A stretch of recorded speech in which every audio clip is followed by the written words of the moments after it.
প্রতিবাদে এবং সারা বাংলাদেশে অব্যাহত মব সন্ত্রাসের বিরুদ্ধে বাংলাদেশ জাতীয়তাবাদী ছাত্রদল ঢাকা বিশ্ববিদ্যালয় কর্তৃক বিক্ষোভ ও প্রতিবাদ মিছিল পরবর্তী এই সমাবেশে উপস্থিত আছেন মেধা মানন ও সৃজনশীলতার সর্বোচ্চ বিদ্যাপীঠ ঢাকা বিশ্ববিদ্যালয়ের কার্জন হলে সবুজ চত্বর থেকে বেড়ে ওঠা নেতৃত্ব, বাংলাদেশ জাতীয়তাবাদী ছাত্রদল ঢাকা বিশ্ববিদ্যালয়ের সাবেক সফল আহ্বায়ক, বাংলাদেশ জাতীয়তাবাদী ছাত্রদল কেন্দ্রীয় সংসদের সংগ্রামী সভাপতি জনাব রাকিবুল ইসলাম রাকিব সহ কেন্দ্রীয় সংসদের বিভিন্ন পর্যায়ের নেতৃবৃন্দ উপস্থিত। বাংলাদেশের স্বাধীনতা সার্বভৌমত্বের প্রশ্নে আপোষহীন থেকে যে জায়গাটি থেকে গণতন্ত্রের স্ফুলিঙ্গ উদ্ভাসিত হয়, বাংলাদেশ জাতীয়তাবাদী ছাত্রদল ঢাকা বিশ্ববিদ্যালয়ের বিপ্লবী সাধারণ সম্পাদক জনাব নাহিদুজ্জামান শিপন সহ বাংলাদেশ জাতীয়তাবাদী ছাত্রদল ঢাকা বিশ্ববিদ্যালয়ের বিভিন্ন পর্যায়ের নেতৃবৃন্দ এবং বাংলাদেশের জাতীয় রাজনীতির আতুরঘর, বাংলাদেশের ঐতিহ্যবাহী বাংলাদেশের সর্বোচ্চ বিদ্যাপীঠ ঢাকা বিশ্ববিদ্যালয়ের ঐতিহ্যবাহী হলসমূহের ছাত্রদলের নেতৃবৃন্দ সহ উপস্থিত সুধীবৃন্দ এবং আমার সামনে উপবিষ্ট বিভিন্ন ইলেকট্রিক ও প্রিন্ট মিডিয়ার ভাই ও বোনেরা, সবাইকে আমার ব্যক্তিগত পক্ষ থেকে এবং বাংলাদেশ জাতীয়তাবাদী ছাত্রদল ঢাকা বিশ্ববিদ্যালয়ের পক্ষ থেকে জানাই আন্তরিক কৃতজ্ঞতা। প্রিয় উপস্থিতিবৃন্দ, আপনারা ইতিমধ্যেই জেনেছেন, ইতিমধ্যেই শুনেছেন আমরা কেন আজকের এই বিক্ষোভ এবং প্রতিবাদ মিছিল পরবর্তী আজকের এই সমাবেশটি করছি। আপনারা জেনেছেন গত 18ই ডিসেম্বর ময়মনসিংহের ভালুকায় পোশাক শ্রমিক দীপু চন্দ্র দাসকে পিটিয়ে হত্যা করে গাছে ঝুলিয়ে পুড়িয়ে ফেলে মেরে ফেলা হয়েছে। একই সাথে 19 ডিসেম্বর 2025 আপনারা দেখেছেন লক্ষ্মীপুরের ভমারীগঞ্জ ইউনিয়নের বাংলাদেশ জাতীয়তাবাদী দল বিএনপির সহ সাংগঠনিক সম্পাদক বেলাল হোসেনের বাড়িতে তালা লাগিয়ে অগ্নি সংযোগ করে তার ছোট্ট মেয়ে 7 বছরের আয়েশা আক্তারকে পুড়িয়ে মেরে ফেলা হয়েছে। উপস্থিত সুধীবৃন্দ এবং উপস্থিতিবৃন্দ, অত্যন্ত ভারাক্রান্ত হৃদয়ে বারবার আমরা এই রাজু ভাস্কর্যের পাদদেশে দাঁড়িয়ে আমরা প্রতিবাদ করছি, বিক্ষোভ করছি। 5 আগস্ট পরবর্তী সময়ে আমরা যে বাংলাদেশ চেয়েছিলাম, যে বাংলাদেশের এদেশের বসবাসরত সকল নাগরিক অর্থাৎ হিন্দু, মুসলিম, বৌদ্ধ, খ্রিস্টান সবাই যার যার ধর্ম পালন করে, যার যার মতাদর্শ পালন করে, যার যার কর্মস্থলে থেকে এই দেশ মাতৃকাকে এগিয়ে নিয়ে যাবে। কিন্তু 5 আগস্ট পরবর্তী সময়ে একদল মব সৃষ্টিকারী হায়না এ দেশের মাটি ও মানুষকে অস্থিতিশীল করার জন্য উঠে পড়ে লেগেছে।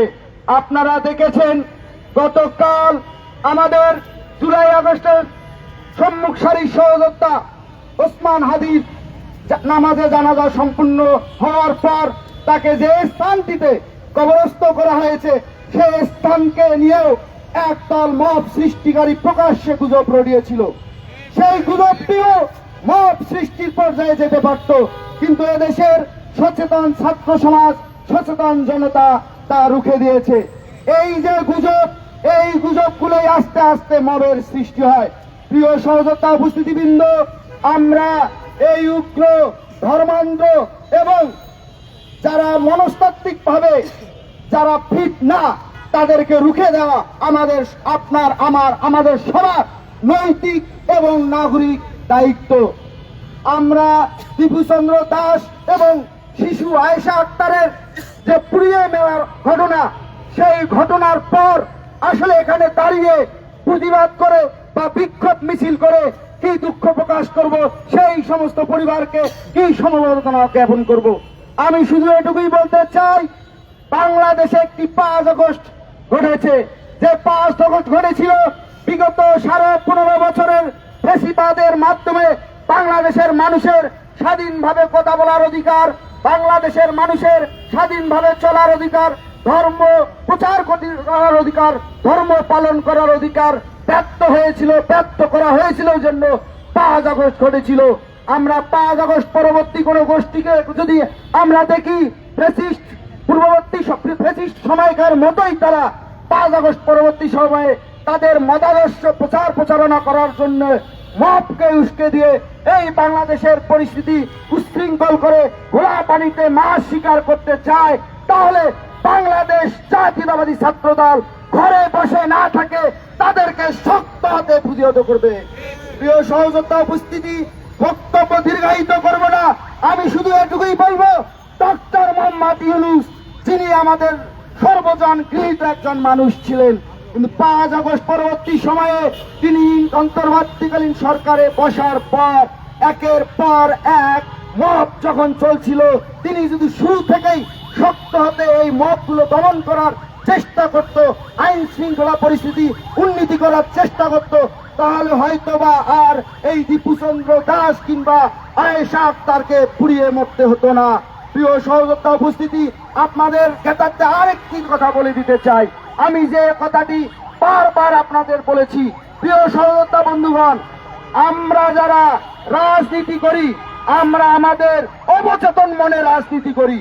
আপনারা যারা রাজনৈতিক সচেতন, অবশ্যই আপনাদের যৌক্তিক সমালোচনা আমরা মাথা পেতে নিই এবং আপনাদের যৌক্তিক সমালোচনা এবং আমাদের কর্ম পরিকল্পনার সাথে সমন্বয় করে আমরা আমাদের পরিকল্পনা বাস্তবায়ন করি। কিন্তু 5 আগস্ট পরবর্তী সময়ে যে অন্তর্বর্তীকালীন সরকারটি গঠিত হয়েছে, সেই অন্তর্বর্তীকালীন সরকারের কিছু উপদেষ্টা, তাদের জ্ঞান গরিমা, তাদের একাডেমিক নলেজ সম্বন্ধে আমাদের কোনো সংশয় নেই, সন্দেহ নেই। কিন্তু আমি বারবার একটা কথা আগেও বলেছি, এখনো বলতে চাই, মাঠ পর্যায়ে রাজনীতি করা আর একাডেমিক নলেজ দিয়ে মাঠ পর্যায়কে বিচার বিশ্লেষণ করা এক কথা নয়। প্রিয় সহযোদ্ধা বন্ধুগণ, আমরা এখনো বলতে চাই, আপনারা জানেন ইতিমধ্যে বাংলাদেশের আপামার জনগণ যাকে ঘিরে স্বপ্ন দেখছে, আমাদের হৃদয়ের স্পন্দন, যার স্বদেশ প্রত্যাবর্তন দিবস উপলক্ষে সারা বাংলাদেশের মানুষ চাতক পাখির মতো আকাশ পণে চেয়ে আছে, দেশ নায়ক জনাব তারেক রহমান ইতিমধ্যে 31 দফা কর্মসূচি প্রণয়ন করেছে।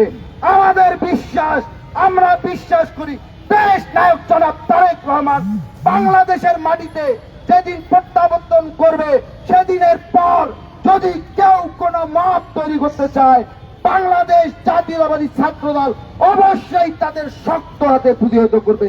প্রিয় সহযোদ্ধা উপস্থিতিবৃন্দ, আমি বক্তব্য দীর্ঘায়িত করব না, আমরা শুধু এটুকুই আপনাদের আহ্বান জানাবো, এখানে মিডিয়া পড়ার ভাইয়েরা আছে, বোনেরা আছে, তাদের আহ্বান করবো আপনারা প্রচার করবেন। আমরা কোনো উগ্র, কোনো মানসিক ভাবে বিকৃত মানুষরা যাতে আমাদের ধর্মকে পুঁজি করে উচ্ছৃঙ্খলা তৈরি করতে না পারে, সেজন্য আমাদের সবার সচেতন থাকতে হবে। সচেতন থাকা, তাদেরকে রুখে দেওয়া আপনার আমার সবার নৈতিক, সামাজিক এবং নাগরিক দায়িত্ব। প্রিয় উপস্থিতিবৃন্দ, আপনারা আমাদের বিক্ষোভ পরবর্তী মিছিলে আপনাদের এখানে সমাবেত হয়েছেন, এজন্য বাংলাদেশ জাতীয়তাবাদী ছাত্র দলের পক্ষ থেকে আবারও আপনাদের আন্তরিক কৃতজ্ঞতা জানিয়ে আমি আমার সংক্ষিপ্ত বক্তব্য শেষ করছি। আগুন নেভাও, বাংলাদেশ বাঁচাও, বাংলাদেশ জিন্দাবাদ, শহীদ রাষ্ট্রপতি জিয়াউর রহমান অমর হোক, মা মাটি ও মানুষের নেত্রী দেশ নেত্রী বেগম খালেদা জিয়া।